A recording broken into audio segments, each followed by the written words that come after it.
Hello అండి. మనం ఇవాళ ఈనాడు న్యూస్ పేపర్ 16/9/2024 ఈనాడు న్యూస్ పేపర్ ఎనాలిసిస్ చూద్దాము. ఏంటంటే ఫస్ట్ పేజీలో మనకి స్వర్గీయ రాజీవ్ గాంధీ గారి విగ్రహావిష్కరణ కార్యక్రమం గురించి మనకి యాడ్ ఇచ్చారు. సో ఇందులో మనం ఏం కొంచెం తెలుసుకోవచ్చు అంటే, రాజీవ్ గాంధీ గారి గురించి తెలుసుకుంటే కొంచెం ఎప్పుడైనా యూజ్ అవుతుంది. ఏదైనా కాంపిటేటివ్ ఎగ్జామ్స్లో అడగొచ్చు ఎప్పుడైనా. రాజీవ్ గాంధీ కాదు, ఇంకా మనకి ప్రధానమంత్రులు ఎవరెవరు ఉన్నారో వాళ్ళ గురించి కూడా ఒకసారి మనకి టైం ఉన్నప్పుడు తెలుసుకుంటే, సో వాటి గురించి చాలా క్వశ్చన్స్ కూడా అడిగారు ఇంతకుముందు. నెక్స్ట్ ప్రకృతి ఒడిలో విహరించేలా అని చెప్పేసి మనకి జాగ్రఫీకి సంబంధించిన కొన్ని పార్కులు, ఆ తర్వాత హిల్స్, కొండలు, తర్వాత ప్రాజెక్టులు, వాటికి సంబంధించినవి ఇచ్చారు. సో దీని నుంచి మనం ఈ టర్మ్స్ మనకు కొంచెం ఇది అనంతగిరి హిల్స్ ఎక్కడున్నాయి జాగ్రఫీ పరంగా మ్యాప్లో చూసుకోవడం, తర్వాత నందిపేట ఎక్కడుంది, ఆ తర్వాత కనిగిరికి సంబంధించిన కనిగిరి కొండలు ఏంటవి, దేనికి ప్రసిద్ధి. సో ఇలా తెలుసుకుంటే మనకి ఎగ్జామ్లో యూజ్ అవుతుంది. ఆ తర్వాత ఏమిచ్చారు, తెలంగాణ విద్యుత్ ఆర్డినెన్స్ కన్వర్షన్ జేఈసీ ఆవిర్భావం. సో నెక్స్ట్ ఫార్మాసిటీపై స్పష్టత ఇవ్వండి అని చెప్పేసి సీఎం రేవంత్ రెడ్డికి కేటీఆర్ బహిరంగ లేఖ రాశారు. నెక్స్ట్ రైతుల రుణ సమస్యలపై పోరాడాలి అని చెప్పేసి భరాసా నేతలకు కేసీఆర్ దిశానిర్దేశం. ఆ తర్వాత మహిళా సంఘాల సభ్యులకు 2 చీరలు.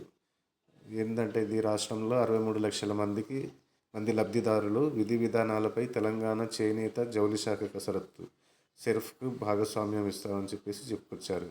ఆ తర్వాత పాలన మాకు కొత్త కాదు, శాంతి భద్రతలకు విఘాతం కలిగిస్తే ఉపేక్షించేది లేదు, విపక్ష నాయకులు సమన్వయం పాటించాలి అని చెప్పేసి మంత్రి పొన్నం అన్నారు. నెక్స్ట్ హైదరాబాద్ ఖ్యాతి పెంచేందుకు కాంగ్రెస్ కృషి, మంత్రి శ్రీధర్ బాబు. నెక్స్ట్ భద్రాచల రాముడికి పేటెంట్ తీసుకుంటాం అని చెప్పేసి ఖగోళ శాస్త్రలో ఎలాంటి సంబంధం లేదు, విలేకరుల సమావేశంలో ఈవో రమాదేవి గారు చెప్పారు. ఇందులో మనకు కొంచెం తర్వాత రీసెర్చ్ ఏమైనా చేయాలనుకుంటే భద్రాచలం గురించి తెలుసుకోవచ్చు. భద్రాచలం ఎక్కడ ఉంటుంది అంటే జాగ్రఫికల్ పరంగా, తర్వాత రివర్ గోదావరి ఒడ్డున ఉంటుంది. సో అది ఏ ఏరియా ఇటు సైడ్ ఏ డైరెక్షన్లో ఉంటుంది. సో ఇలా మనం తర్వాత రీసెర్చ్ చేయొచ్చు దీని మీద. ఇది కొంచెం ఇంపార్టెంట్.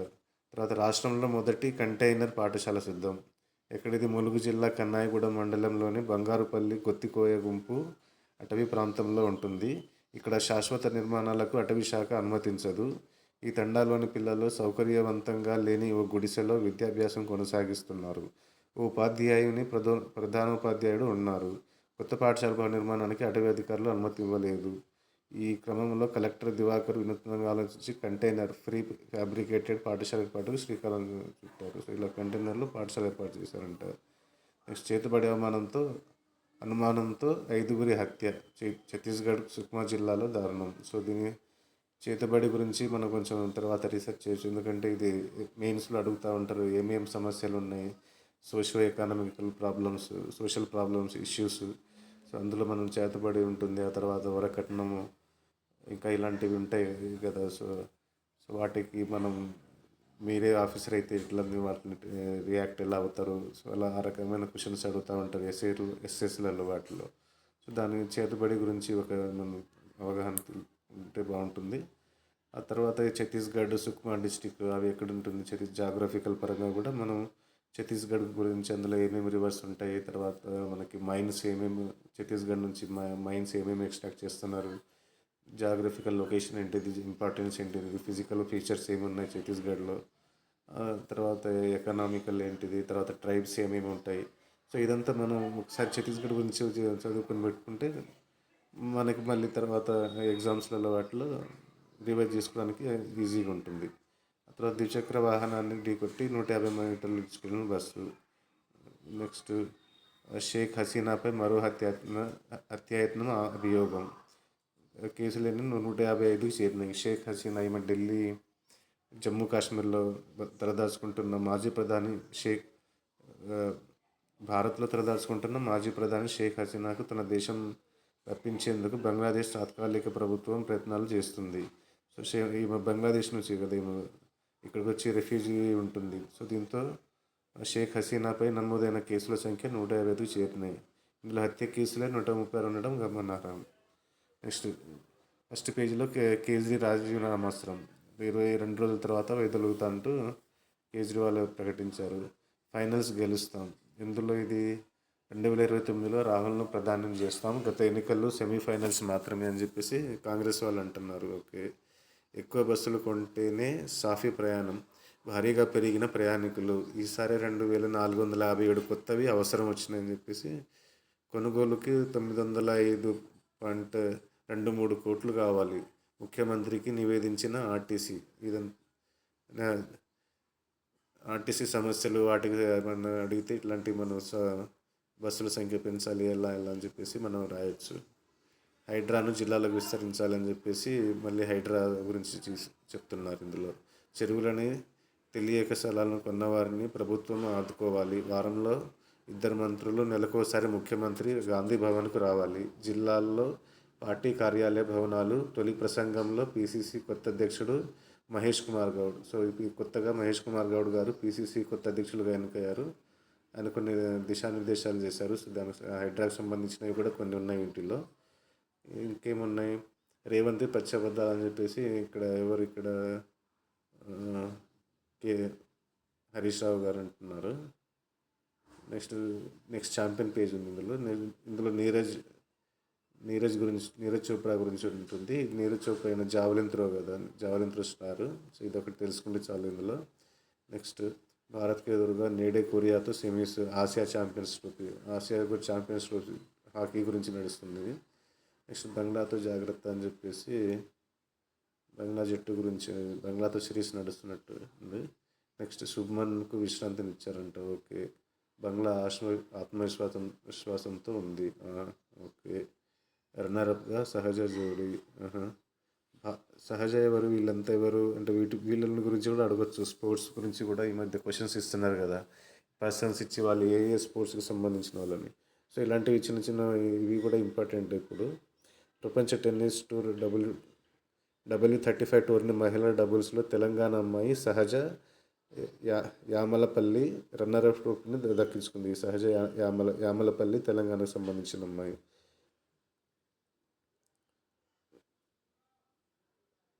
నెక్స్ట్ పంజాబ్ అఖిల్కు ట్రోఫీ. నెక్స్ట్ ఏం చేయలేవు చనిపోమన్నారు. పారా అథ్లెట్ నవదీప్ గురించి ఇచ్చారు. సో వీళ్ళు ప్యారిస్ ఒలింపిక్స్లో మెడల్స్ వచ్చినాయి కదా. సో ఈసారి కొంచెం ఇంపార్టెంట్ అవి. చాలామందికి వచ్చినాయి కాబట్టి అవంతా ఒక ఆర్డర్లో మనం ఒక దగ్గర పెట్టుకుంటే అవి ఎగ్జామ్స్లో రివైజ్ చేసుకోవడానికి ఈజీగా ఉంటుంది. నెక్స్ట్ ఏకాగ్రత లోపించిన విద్యార్థులకు ఏఐ ఉత్తమ్. సో ఏఐ గురించి ఇచ్చారు ఇందులో. సో ఇది కూడా మనకు ఇంపార్టెంటే, ఎందుకంటే మెయిన్స్లో ఏదైనా అడుగుతూ ఉంటారు. ఏఐ ప్రభావము పిల్లలపై ఎలా ఉంటుంది, సో సమాజంపై ఎలా ఉంటుంది, టెక్నాలజీ మీద ఎలా ఉంది. సో అలా వీటికి సంబంధించిన క్వశ్చన్స్ అడిగినప్పుడు మనం వీటిల్లో ఉన్నవి పాయింట్స్ ఏదైనా మనకి ఇంపార్టెంట్ అనిపించిన పాయింట్స్ మనం అక్కడ మెన్షన్ చేయొచ్చు. నెక్స్ట్ కేంద్ర సహకారం డ్రగ్స్ అశాంతికి ప్రత్యేక కార్యాచరణ, రాష్ట్రాల మధ్య సమన్వయం కోసం ప్రణాళికలు, తెలంగాణ నార్కోటిక్స్ కంట్రోల్ బ్యూరో మరింత క్రియాశీలం అని చెప్పేసి మత్తుపై సమరం అనే ఆర్టికల్ ఉంది. సో మత్తు డ్రగ్స్కి సంబంధించినవి ఉన్నాయి. సో దీంట్లో మనకి ప్రత్యేకత ఏంటంటే, సో ఏమేమి డ్రగ్స్ నార్కోటిక్స్ కింద వస్తాయి, నార్కోటిక్స్ యాక్ట్ ఎప్పుడు వచ్చింది, ఆ తర్వాత ఇలా రెగ్యులేషన్స్ యాక్ట్స్ తర్వాత ఎలా మార్పు చెందినాయి, ప్రస్తుతం ఏమేమి ఉన్నాయి, అలా మనం తర్వాత చదువు ఒక దగ్గర రాసుకుంటే అవి కూడా ఇంపార్టెంటే మెయిన్స్కి. ప్రిలిమ్స్లో కూడా అడుగుతూ ఉంటారు నార్కోటిక్స్ యాక్ట్ 24 అలా ఏ ఇయర్లో వచ్చింది. సో నార్కోటిక్స్ గురించి కూడా ఒకసారి చూసుకోండి. నెక్స్ట్ 1 ఎకరాను ఎండిపోనివ్వం. వారంలో పాలేరు ప్రధాన కాలువ మరమ్మతులు పూర్తి. కేంద్ర సాయానికి ఎదురు చూడకుండా పనులు. మీడియాతో నీటిపారుదల శాఖ మంత్రి ఉత్తమ్ కుమార్ రెడ్డి. సో మన ఉత్తమ్ కుమార్ రెడ్డిని నీటిపారుదల శాఖకు కేటాయించారు. అందులో కేంద్ర సాయం ఎదురు చూడకుండా పాలేరుకు సంబంధించిన ప్రాముఖ్యతల గురించి కూడా ఒకసారి చూసుకోండి. పాలేరు రిజర్వాయర్, సో ఎప్పుడు అది ఏ ఇయర్లో, నెక్స్ట్ డైరెక్షన్ ఎలా వెళ్తుంది, ఎక్కడి నుంచి ఎక్కడ కలుస్తుంది, సో పాలేరుకు సంబంధించినవి కూడా ఒకసారి చూసుకోవాలి. నెక్స్ట్ విమోచన దినోత్సవానికి పేరు మార్చడం ప్రజల దృష్టిని మరచ మరచడమే. ఆ ప్రయత్నంలో నేను భాగస్వామిని కాలేను అని చెప్పి సెప్టెంబర్ 17 ఆహ్వానంపై సీఎంకు లేఖలో కిషన్ రెడ్డి గారు వివరించారు. నెక్స్ట్ ఏంటిది, 4,944 కోట్ల రుణం ఇవ్వండి ప్రపంచ బ్యాంకుకు వైద్య ఆరోగ్య శాఖ ప్రతిపాదనలు. వైద్య ఆరోగ్య శాఖలో కొత్త కార్యక్రమాలు, కీలక మౌలిక వసతుల కల్పనకు 4,944 కోట్ల ప్రపంచ బ్యాంకు రుణం కోసం రాష్ట్ర ప్రభుత్వం ప్రతిపాదిస్తోంది. ఇటీవల రాష్ట్రానికి వచ్చిన ప్రపంచ బ్యాంకు ప్రతినిధుల బృంద రాష్ట్ర వైద్య ఆరోగ్య శాఖ మంత్రి దామోదర్ రాజనరసింహ ఆ శాఖ ఉన్నతాధికారులతో సమావేశమై వివిధ అంశాలపై చర్చించింది. వాటికి సంబంధించిన ప్రతిపాదనలు పంపాలని ప్రతినిధి బృందం సూచించింది. నెక్స్ట్ ఏంటిది, విపత్కర స్థితి నుంచి విజయ తీరాలకు 38 నెలల పాటు పీసీసీ అధ్యక్షుడిగా రేవంత్ రెడ్డి గారి ప్రస్థానం గురించి ఇచ్చారు. ఇందులో ప్రతికూల పరిస్థితుల్లో కాంగ్రెస్ తరపున అలుపెరుగని పోరు. సో అతని గురించి ఆర్టికల్ ఇచ్చారు. నెక్స్ట్, హైడ్రాను జిల్లాలను విస్తరించాలని చెప్పేసి గాంధీ భవన్ ప్రదర్శనగా వెళ్తున్న మహేష్ కుమార్ గౌడ్ చిత్రంలో మంత్రి పొన్నం, ఎమ్మెల్యే దానం దీపా దామోదర్ని. నెక్స్ట్, ప్రతి కార్యకర్తను కాంగ్రెస్ గౌరవిస్తుందని భట్టి గారు అంటున్నారు. ఓకే. నెక్స్ట్, రాజీనామాస్త్రం. కేజ్రీవాల్ రాజీనామా చేస్తానంటున్నారు కదా 2 రోజుల్లో. నెక్స్ట్, ఫైనల్స్ గెలుస్తాం కాంగ్రెస్. నెక్స్ట్, ఎక్కువ బస్సులు కొంటేనే సాఫీ ప్రయాణం చెప్పేసి ఆర్టీసీ ఫస్ట్ పేజీ ఎక్స్టెన్షన్ ఉంది ఇది. నెక్స్ట్, రాష్ట్రంలో ఇదేంటి, ఒక్క విద్యార్థి లేని బడులు 1,1864 ఉన్నాయంటండి. సో 100 మంది కన్నా అధికంగా ఉన్నవి 5,367. పారిశుద్ధ్య నిధుల కోసం విద్యాశాఖ నివేదికలో ఏం చెప్తుంది, రాష్ట్రంలో ఒక విద్యార్థి లేని బడులు ఎన్ని అంటే 1,864. రాష్ట్ర వ్యాప్తంగా బడుల్లో నమోదు ఇలా, ఇది 30 మంది దాకా 9,447 స్కూల్స్ ఉన్నాయి. 30 మంది స్టూడెంట్స్కి. 100 మంది స్టూడెంట్స్ వరకు 9,609 స్కూల్స్. 250 వరకు 3,947 స్కూల్స్ ఉన్నాయి. 500 వరకు ఏమో 1,063 స్కూల్స్. 750 వరకు ఏమో 272 స్కూల్స్ ఉన్నాయి. సో ఈ గ్రాఫ్ చూసుకుంటే మనకేంటిది, 100 to 200, 31 నుంచి 100 మంది పిల్లలు ఉన్న వరకు స్కూల్స్ ఎన్ని ఉన్నాయి, 9,609 స్కూల్స్ ఉన్నాయి. సో విద్యార్థులు లేనివి పెరుగుతున్నాయా అంటే, సమగ్ర శిక్ష ప్రాజెక్టు ఆమోదిత సమావేశం కోసం గత జనవరిలో రాష్ట్ర ప్రభుత్వం కేంద్ర విద్యాశాఖకు నివేదిక సమర్పించింది. ఆ ప్రకారం 2023-24 విద్యా సంవత్సరంలో విద్యార్థులు లేని పాఠశాలలు 1,213గా ఉన్నాయి. తాజాగా విద్యాశాఖ విద్యార్థులు లేని బడుల సంఖ్యను 1,864గా పేర్కొనడాన్ని బట్టి ఏటేటా వాటి సంఖ్య పెరుగుతున్నట్టు స్పష్టమవుతుంది. అయితే ఆయా ఆవాసాల్లో విద్యార్థులు ఉండి బడికి రావడం లేక ఆ పాఠశాలలో ఉన్న ఆవాసాల్లో బడిఈడు పిల్లలు లేరా అనే అంశంపై స్పష్టంగా లేదు. రుణమాఫీ ఘనత రేవంత్దే. ప్రభుత్వ విప్ ఎవరు, బీర్లా ఐలయ్య అంట. అంటే విప్ గురించి మనకు ఇక్కడ తెలుసుకోవాలి. విప్ అంటే వీళ్ళు పార్టీని రిప్రజెంట్ చేస్తారు. ఇది పాలిటిక్స్ సంబంధించింది. సో ఇది కూడా ఒకసారి విప్ని కూడా తెలుసుకోవాలి. విప్స్ తర్వాత ప్రెసిడెంట్ ఎవరు అంటే గవర్నరు, పార్టీ ప్రెసిడెంటు. సో వీళ్ళకి సంబంధించినవి. నెక్స్ట్, ఈ భక్తి ప్రమాదమే. ఏ భక్తి ఇది ఏం చేస్తున్నారంటే, వీళ్ళు అక్కడ రివర్ల మధ్యలో వెళ్ళి గణేష్ని నిమజ్జనం చేస్తున్నారు. సో అందుకే ఈ భక్తి ప్రమాదమే అని చెప్పేసి ఆర్టికల్ ఇచ్చారు. ఎక్కడ ఇది, వరుస వర్షాలతో పెనుగంగ నది ఇది ఎక్కడుంది, సో దానికి సంబంధించింది. పెనుగంగ జాగ్రఫీకి సంబంధించింది. సో ఇక్కడ ఇది నది మధ్యలోకి వెళ్తున్నారు. ఆదిలాబాద్ జిల్లా జైనద్ మండలం డొల్లార, ఆదిలాబాద్లో పెనుగంగ. నెక్స్ట్, తెలుగింటి పెద్ద పండుగ. రైలు బండిలో సీట్లు లేవు. పెద్ద పండుగ అంటే దసరా పండుగ. సో జనవరి సంక్రాంతి పండుగ జనవరి 10, 11, 12 తేదీల్లో పెద్ద ఎత్తున ప్రయాణాలు. 4 నెలల ముందే పూర్తయిన రిజర్వేషన్లు. గరీబ్ రథ్, దురంతో, గోదావరి, విశాఖ ఎక్స్ప్రెస్లలో రిగ్రెట్. అప్పుడే ఫిల్ అయిపోయినాయి. నెక్స్ట్, దేశాభివృద్ధి కోసం మేలిమి విద్యకు సంబంధించిన ఆర్టికల్ ఇచ్చారు. పిల్లలతో పాఠ్యాంశాలను బట్టి కొట్టించి వారి మెదడులో మార్కులు, ర్యాంకులు, దండాలు ఇస్తే సరిపోదు. వాటితో నవతరం భవిష్యత్తుకు భరోసా ఏమీ ఉండదు. మన చదువులు బయట ప్రపంచ అవసరాలను తీర్చాలి. అందుకోసం పాఠ్యాంశాలను ఎప్పటికప్పుడు నవీకరించాలి. ఉపాధి వేటలో నెగ్గుకు రావడానికి కావలసిన నైపుణ్యాలను విద్యార్థులకు అందించాలి. ఈ విషయంలో మేట వేసిన ఆలస్యం కారణంగానే దేశీయంగా ఏటా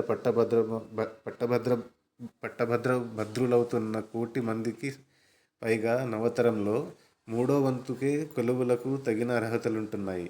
పనిచేస్తూ చదువుకోవడం ద్వారా కోర్సు పూర్తయ్యేసరికి ఉపాధికి పనికొచ్చే నైపుణ్యాలను అలవర్చుకోవడానికి, నేర్చుకుంటూనే సంపాదించడానికి అప్రెంటిస్షిప్ తోడ్పడుతుంది.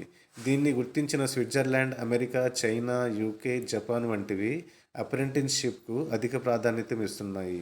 మన ప్రభుత్వాలు దానిపై ఘనమైన ప్రకటనలు చేస్తున్నా క్షేత్రస్థాయిలో అది మొక్కుబడి తంతుగానే మిగిలిపోతుంది.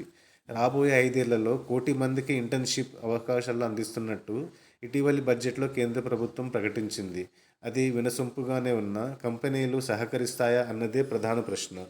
భారత జనాభాలో 65% 35 ఏళ్లలోపు వారే. ఆ యువశక్తిని సద్వినియోగం చేసుకుంటే అన్ని రంగాల్లో ఇండియా ముందంజ వేస్తుందన్నది వాస్తవం. ఆరోగ్య పరిరక్షణ, సెమీకండక్టర్ల తయారీ, హరిత ఇంధనాలు, వ్యర్థాల నిర్వహణ, వ్యవసాయంలో డ్రోన్ సాంకేతికతల వినియోగం తదితరాల్లో నిపుణుల కొరత తీవ్రంగా ఉన్నట్టు అధికారిక గణాంకాలే వెల్లడిస్తున్నాయి. కృత్రిమ మేధ, రోబోటిక్స్, వర్చువల్ రియాలిటీ, డేటా సైన్స్తో పాటు ఆరోగ్య బీమా, చిల్లర విపణి, నిర్మాణ రంగాల్లోనూ భవిష్యత్తులో ఉపాధి అవకాశాలు భారీగా తలుపు తడుతాయని చెప్పేసి అధ్యయనాలు చెబుతున్నాయి. వాటిని అందిపుచ్చుకునేలా మన యువతను తీర్చిదిద్దుకోవాలి. కంప్యూటర్ సైన్స్ లాంటి 1-2 కోర్సులకే పరిమితం కాకుండా విభిన్న విభాగాల్లో చేరేలా విద్యార్థులను ప్రోత్సహించాలి. జాతి నిర్మాణంలో కీలక పాత్ర వహించే ఉపాధ్యాయ పోస్టుల భర్తీని వేగతరం చేయడంతో పాటు కాలానుగుణమైన శిక్షణతో వారిని రాటుదేర్చాలి. పాఠశాల స్థాయి నుంచే వృత్తి విద్యకు పట్టం కట్టాలి. దానివల్ల నిరుద్యోగ సమస్య సమిసిపోవడమే కాదు, వికసిత భారతము ఆవిష్కృతమవుతుంది అని చెప్పేసి దేశాభివృద్ధి కోసం మేలిమి విద్య యొక్క గొప్ప ఇంపార్టెన్స్ గురించి ఆర్టికల్ ఇచ్చారు. ఇది మెయిన్స్లో మనం ఎక్కడైనా యూజ్ చేయొచ్చు. నెక్స్ట్, సరికొత్త సవాళ్ళు భారతానికి ఏంటంటే అవి సరికొత్త సవాళ్ళు. అమెరికా, ఐరోపాలతో పాటు ఆసియా దేశాల్లో ఇటీవల జనాభా తగ్గిపోతుంది. పని తప్ప మరో లోకం తెలియని తమ ప్రజలు ఇంటి పట్టునే ఉండి బిడ్డలకు జన్మనిస్తారని జపాన్ ప్రభుత్వం భావించి వారంలో 4 రోజుల పని విధానాన్ని తీసుకొచ్చింది. అయినా అక్కడ జననాలు పెరగడం లేదు. దక్షిణ కొరియా, సింగపూర్, చైనాల్లోనూ జననాల సంఖ్య పడిపోతుంది. త్వరలో ఇండియా సైతం ఆ కోవలోకి చేరనుంది. ఒక మహిళ తన జీవితకాలంలో జన్మనిచ్చే పిల్లల సంఖ్యను సంపూర్ణ సంతాన సాఫల్య రేటుగా వ్యవహరిస్తారు. 1950లో ఇది ఒక మహిళ తన జీవితకాలంలో జన్మనిచ్చే పిల్లల సంఖ్యను సంపూర్ణ సంతాన సాఫల్య రేటుగా వ్యవహరిస్తారు. 1950లో దేశీయంగా TFR 6.2 ఉంటే 2021లో అది 1.91కి దిగి వచ్చిందని లాన్సెట్లో ఇటీవల ప్రచురితమైన అధ్యయనం వెల్లడించింది. మరణాల వల్ల తరిగే జనాభాను కొత్త జననాలు భర్తీ చేయాలంటే TFR కనీసం 2.1గా ఉండాలి. అంటే టోటల్ ఫెర్టిలిటీ రేటు 2.1 అట్లీస్ట్ అలానే ఉండాలి. కానీ ప్రజెంట్ ఎంత ఉంది? 1.91కి ఉంది. 1950లో ఎంత ఉంది టోటల్ ఫెర్టిలిటీ రేటు? 6.2. అంటే 6 మెంబర్స్ని జన్మనిచ్చేవారు. ఇప్పుడు ఎంత? 1.91కి దిగజారింది. నెక్స్ట్, అక్కడ అలా ఇక్కడ ఇలా. ఏంటంటే అధిక జనాభా వల్ల ప్రస్తుతం పర్యావరణ మార్పులు హెచ్చరిల్లుతున్నాయి. ప్రజలను ఎన్నో రకాల సమస్యలు పీడిస్తున్నాయి. పరిస్థితుల్లో జనాభా తగ్గుదల మంచిదే. మారుతున్న జీవన విధానం, మితిమీరిన జీవన వ్యయాలు తదితరాలు జనాభా క్షీణతను కారణమవుతున్నాయి.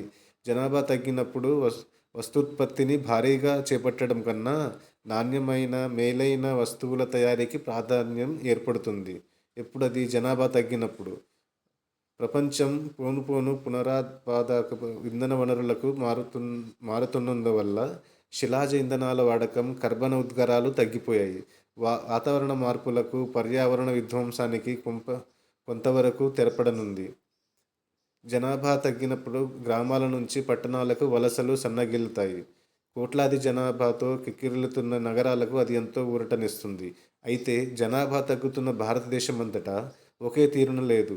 తమిళనాడు, కేరళ, ఆంధ్రప్రదేశ్, తెలంగాణ, కర్ణాటక వంటి దక్షిణాది రాష్ట్రాల్లో జనసంఖ్య తగ్గుతుంది. ఉత్తరప్రదేశ్, బీహార్, మధ్యప్రదేశ్ వంటి రాష్ట్రాల్లో దీనికి భిన్నమైన పరిస్థితి నెలకొంది. జనాభా తగ్గినప్పుడు యువ కార్మికుల సంఖ్య తరిగిపోయి వృద్ధుల జనాభా పెరుగుతుంది. వారి సంరక్షణకు యువ కార్మికులు కర్షకుల నుంచి ఎక్కువ ఉత్పాదనను సాధించాల్సి ఉంటుంది. అందుకు కృత్రిమ మేధ, రోబోటిక్స్, హైటెక్ పరిశ్రమలు సాగుతో నూతన సాంకేతికత తోడ్పడుతుంది. ఆధునిక సాంకేతికతల్లో యువజనులకు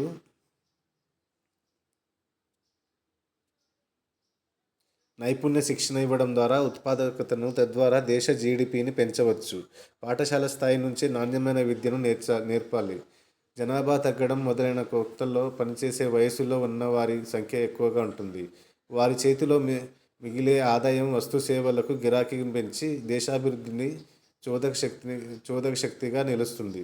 వృద్ధుల సంరక్షణకు తగిన స్తోమత ప్రభుత్వాలకు, కుటుంబాలకు ఏర్పడుతుంది. జనాభా తక్కువగా ఉన్నప్పుడు ప్రజలకు తలసరిన అందుబాటులో ఉండే మౌలిక వసతులు, పెట్టుబడులు ఎక్కువగా ఉంటాయి. అయితే కాలక్రమంలో జనాభా తగ్గితే యువతపై ఆధారపడే వృద్ధుల సంఖ్య పెరిగి సమస్యలు అధికమవుతాయి. చైనాలో మాదిరిగా పురుష సంతానం ఎక్కువైతే పరమైన అసమానతలు హెచ్చరిల్లుతాయి. నెక్స్ట్,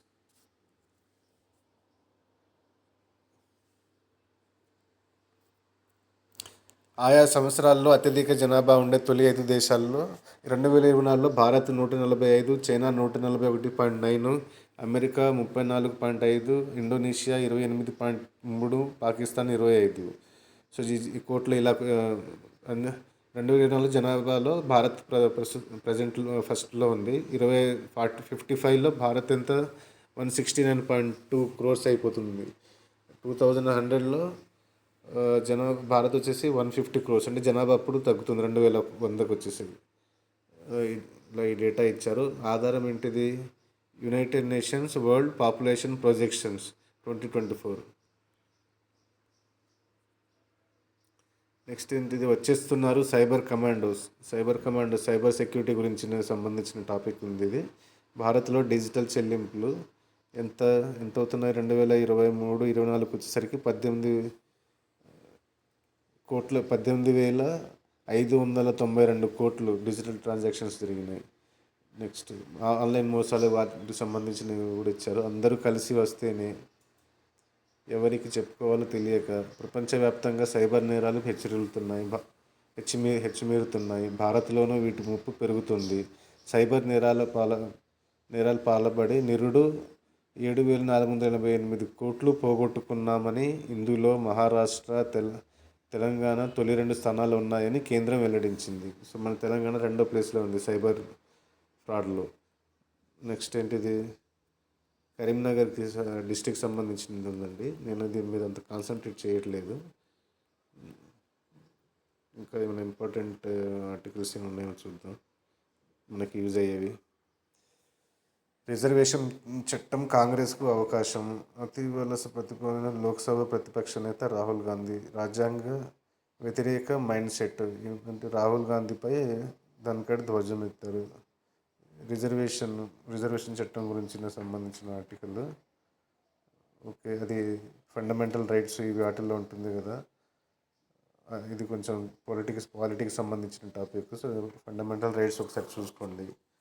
నెక్స్ట్, భారత్లో మధ్యవర్తిత్వానికి ఆదరణ పెరుగుతుంది. జస్టిస్ సూర్యకాంత్. ఓకే, వెనుజువేలా ప్రభుత్వాన్ని అస్థిరపరిచే కుట్ర, 6 విదేశీయుల అరెస్టు. సో వెనుజువేలా అది ఎక్కడ ఉంటుంది, ఏ కాంటినెంట్, జాగ్రఫీకి సంబంధించింది ఒకసారి మ్యాప్లో ఒకసారి చూసుకోండి. మయన్మార్, లావోస్, వియత్నాంలకు భారత్ ఆపన్నాస్తం. సో ఇది కూడా మ్యాప్ని ఒకసారి అబ్జర్వ్ చేస్తే మ్యాప్ సంబంధించిన క్వశ్చన్స్ వస్తూ ఉంటాయి ఈ కంట్రీకి సంబంధించినవి. ఇంటర్నేషనల్ రిలేషన్స్లలో. నెక్స్ట్ నైజీరియాలో పడవ బోల్తా. నైజీరియా ఈ కంట్రీ కూడా భద్రంగా సమాచార నిల్వ కోసం అధునాతన వ్యవస్థ. అధునాతన ఐఐటి పరిశోధనలో ఘనత అంటున్నారు. వరి సాగును తగ్గిస్తే భూగర్భ జలాలకు మేలు అని చెప్పేసి అంటున్నారు. సో ఎందుకు వరి సాగు సంబంధించిన మనకి తర్వాత ఏమేమి ఎన్విరాన్మెంటల్ ప్రాబ్లమ్స్ ఏమేమి వస్తాయి, సో అవి ఒకసారి చూసుకోండి. అంటే తర్వాత ఖరీఫ్ ఖరీఫ్ క్రాపే కదా, వరికి సంబంధించింది ఒకసారి చూసుకోవాలి. నెక్స్ట్ వైద్యులందరికీ ప్రత్యేక గుర్తింపు కార్డు. ఓకే, సినిమాకి సంబంధించింది కూడా నేను అంత పట్టించుకోవట్లేదు. నెక్స్ట్ లాభాల్లోనే ఉందంట సెన్సెక్స్. సెప్టెంబర్ 13తో ముగిసిన వారానికి కొంచెం లాభాలకు వచ్చింది. ఓకే, స్విగ్గీ ఐపీఓ 99,000 కోట్లు అంట. చుక్కలు చూపిస్తున్న కంటైనర్లు ఏంటంటే ఇది 5 ఏళ్లలో 3 రెట్లు పెరిగిన అద్దె. ఇది ఎగుమతులు చేసే వాళ్ళకి కంటైనర్లు అవసరం ఉంటుంది కదా, సో దానికోసం వాళ్ళు అద్దెకు తీసుకుంటా ఉంటారు. సో ఏమంటున్నారంటే వాళ్ళు అద్దె పెరిగిపోతుందని చెప్పేసి. నెక్స్ట్ కియా కార్నివాల్కు నేటి నుంచి free booking. Okay, free booking ఉందంట కియా వాళ్ళకి. నెక్స్ట్ భవిష్యత్తు అవసరాలను తగ్గట్టుగా నగదు నిర్వహణ వ్యవస్థ. భవిష్యత్తు ఆర్థిక వ్యవస్థ అవసరాలకు తగినట్టుగా నగదు నిర్వహణ మౌలిక వసతులను రాబోయే 4-5 ఏళ్లలో పునర్నిర్మించాలని రిజర్వ్ బ్యాంక్ ఆఫ్ ఇండియా ప్రణాళికలు రూపొందించింది. ఇందుకోసం మరిన్ని నగదు నిర్వహణ కేంద్రాలను ప్రారంభించాలనుకుంటుంది. ఈ కేంద్రాలను ఆటోమేషన్, అత్యుత్తమ నిఘా భద్రతా వ్యవస్థలతో తీర్చిదిద్దాలని, కేంద్రీకృత కమాండ్ సెంటర్ ఏర్పాటు చేయాలని భావిస్తుంది. భవిష్యత్తులో నగదు అవసరాలు పెరిగే అవకాశం ఉందని, ఇందుకనుగుణంగా వీటిని తీర్చిదిద్దాలని ప్రతిపాదన.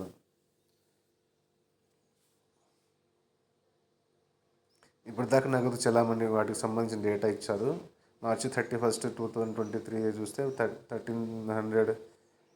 13,621 కోట్ల నోట్లు, 12,792 కోట్ల నాణేలు ఉన్నాయి. 2024 మార్చి 31కి 14,687 కోట్ల నోట్లు, 13,235 కోట్లు నాణేలు ఉన్నాయి. 4 నోట్లు ముద్రించే ప్రింటింగ్ ప్రెస్సులు, 4 నాణాలను తయారు చేసే మింటులు. సో ఇవి ఎక్కడెక్కడ ఉన్నాయి దేశంలో అవి ఒకసారి చూసుకోండి. 19 తయారైన నాణాలు నోట్లను అందుకునే ఇష్యూ కేంద్రాలు. అవేంటవి? 2,800 బ్యాంకులు నగదును నిర్వహించే కరెన్సీ చెస్లు. సో ఈ 4 నోట్లు ముద్రించే ప్రెస్లు 7 ఉన్నాయి. 4 నాణాలను తయారు చేసే మింట్లు 7 ఉన్నాయి. నాణాలను ఎక్కడ తయారు చేస్తారు? మింట్లో. నోట్లను తయారు చేసే వాటిని ప్రింటింగ్ ప్రెస్లు అంటాం. నెక్స్ట్ తాజా గరిష్టాలకు అవకాశం. ఓకే, ఏంటంటే ఇది బుధవారం ఫెడ్ నిర్ణయం కీలకం. ఐటీ, ఔషధ రంగాలకు సానుకూలతలు. ఓకే, వాళ్ళకి పాజిటివ్గానే ఉంది. విశ్లేషకుల అంచనాలు ఏంటివి? నిఫ్టీ స్టాక్ మార్కెట్కి సంబంధించినవి. నిఫ్టీ బ్యాంక్ రానిచ్చొచ్చు అంటుంది. ఔషధ కంపెనీల షేర్లు కాస్త పెరగొచ్చంట. నెక్స్ట్ ఏమున్నాయి? చదువులో వేసైన అవకాశాలకు బీఎస్సీ నర్సింగ్. సో దీనికి సంబంధించిన కొంచెం ఇది గర్ల్స్కి ఇంపార్టెంట్ టాపిక్ అండి ఇది. ఎందుకంటే చాలామంది మనం ఐటీలోనే సెటిల్ అవ్వాలి, ఇంటర్మీడియట్ తర్వాత సాఫ్ట్వేర్ ఫీల్డ్ వెళ్ళాలి అనుకుంటారు కదా, కానీ బీఎస్సీ నర్సింగ్ అనేది చాలా మంచి అవకాశము. ఎందుకంటే ఇంకా మనకి చాలా ఇందులో స్కోప్ ఉంటుంది. తొందరగా జాబ్లో సెటిల్ అవుతారు. పైగా సర్వీస్ ఓరియంటెడ్ ఫీల్డ్ ఇది, కాబట్టి మీరు మంచిగా రాణించవచ్చు ఇందులో. బీఎస్సీ నర్సింగ్ రాణించేవారు మేటి ఉద్యోగాలు పొందవచ్చు. సబ్జెక్టు భాషపై పట్టుంటే విదేశాల్లోనూ రాణించగలరు. విదేశాల్లోకి వెళ్ళే అవకాశం కూడా ఇందులో ఎక్కువ ఉంటుంది. మీకు సొసైటీలో మంచి గుర్తింపు కూడా ఉంటుంది. సో నా సజెషన్ ఏంటంటే ఇంటర్మీడియట్ తర్వాత ఓన్లీ సాఫ్ట్వేర్, బీటెక్ అదొక్కటే కాదండి అవకాశము. ఇలాంటి బీఎస్సీ నర్సింగ్ ఇది చాలా మంచి అవకాశము. ఉపయోగించుకునే వాళ్ళు ఉపయోగించుకోవచ్చు. దానికి సంబంధించిన ఆర్టికల్ ఇచ్చారు ఈనాడు పేపర్లో ఇవాళ సోమవారం సెప్టెంబర్ 16, 2024. ఒకసారి చూడండి. తర్వాత ఏఐ ఇంజనీరింగ్ ఆహ్వానం అని చెప్పేసి ఇచ్చారు. నెక్స్ట్ సో ఇదండి వాళ్ళది ఇంపార్టెంట్ టాపిక్స్. నెక్స్ట్ మనం రేపు వేరే రేపు మళ్ళీ కలుద్దాం. Until then take care. Bye bye. See you.